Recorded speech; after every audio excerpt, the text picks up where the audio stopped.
কিরে বাবা লট শান্ত করছোটা কি? হায় হায় হায়, 136 রান করে খেলাইছো। যাকে বলা হয় লট শান্ত সে কিনা করছে 136 রান। ভাবা যায় ডট বাবা লট শান্ত 136 রান করবে, যা কল্পনার অধীনে ছিল।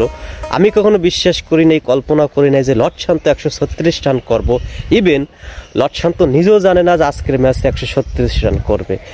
হয়তো বা ধারণা করছিল মাঠে নামবে, 5-10টা রান করবে, মাঠ থেকে উঠে আসবে। কিন্তু কেমনে কি এটা অসম্ভব, অলৌকিক কাহিনী। অলৌকিকভাবে কিন্তু লট শান্ত 136 রান করিয়ে ফেলাইলো।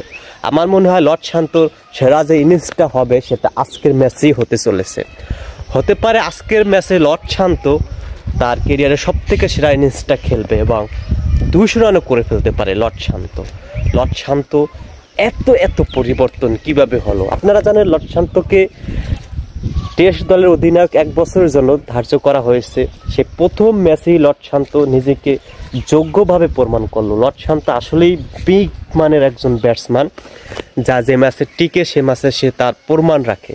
আপনারা জানেন লট শান্ত ইতিমধ্যে 5টি সেঞ্চুরি মারছে। এর আগে 5টা হাফ সেঞ্চুরি, 5টা সেঞ্চুরি। তার মানে কি বুঝলেন? যে কয়টা হাফ সেঞ্চুরি সেই কটাই সেঞ্চুরি। যেদিন মাঠে দাঁড়ায় সেদিন বিগ অঙ্কের রান করে থাকেন। অপর প্রান্তে লট শান্ত সোয়া পাইল কেডা? মুশফিকুর রহিম, যাকে বাংলাদেশে বলা হতো রানের মেশিন। ইদানিংকালে 13টি ম্যাচে কোনো 50 ছিল না, কোনো রান ছিল না, মাঠে নামতো উঠতো, এরকম একটা পরিস্থিতির মাঝে ছিল। সবার মুখে একটাই কথা উঠছিল যে সময় শেষ হয়ে গেছে, পুড়িয়ে গেছে, বয়স অনেক হয়ে গেছে, এখন দল থেকে অবসর নিলেই দলের জন্য ভালো নতুন কেউ সুযোগ পাবে। কিন্তু মুশফিকুর রহিম, আপনারা জানেন এর আগে যে ডাবল 100 করা ছিল 3টি, পৃথিবীর একমাত্র সেরা wicket keeper and batsman Mushfiqur Rahim যে টেস্টে 3টি ডাবল 100 করছে। এর আগের থেকে কোনো দলের কোনো ব্যাটসম্যান মানে উইকেট কিপার ব্যাটসম্যান করতে পারে নাই।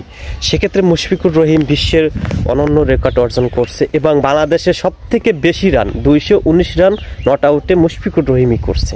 বাংলাদেশের সব থেকে সেরা ব্যাটসম্যান টেস্টের জন্য মুশফিকুর রহিম। মুশফিকুর রহিম বাংলাদেশের সেরা ব্যাটসম্যান কেন এবং রানের মেশিন কেন সেটা আরেকবার শেষ বয়সে এসেও প্রমাণ করলো।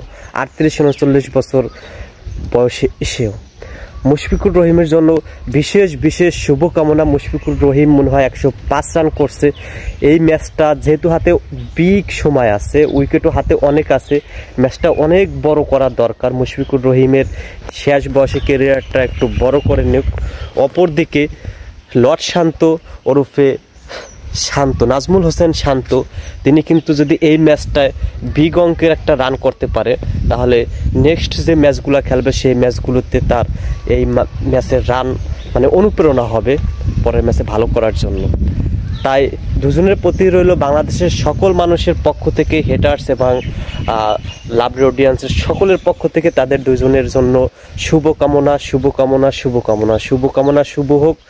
রানটি আরও বিগ অঙ্কের রান নিয়ে নিক, বাংলাদেশকে বিগ অঙ্কের একটা রান দিক, চ্যালেঞ্জিং একটা স্কোর দিক, যে স্কোর শ্রীলঙ্কার পক্ষে তাড়া করে জেতা বা ড্র করাটা একটা অসম্ভব অসাধ্য বিষয় হয়ে পড়ে। এরকম একটা রান করুক, এটা আমাদের সকলের কাম্য দর্শক শ্রোতাবিন্দু হিসাবে। তাই আমাদের দোয়া এবং ভালোবাসা আপনাদের সাথে আছে, আপনারা চালিয়ে যান, ম্যাচটি বিশাল বড় করুন।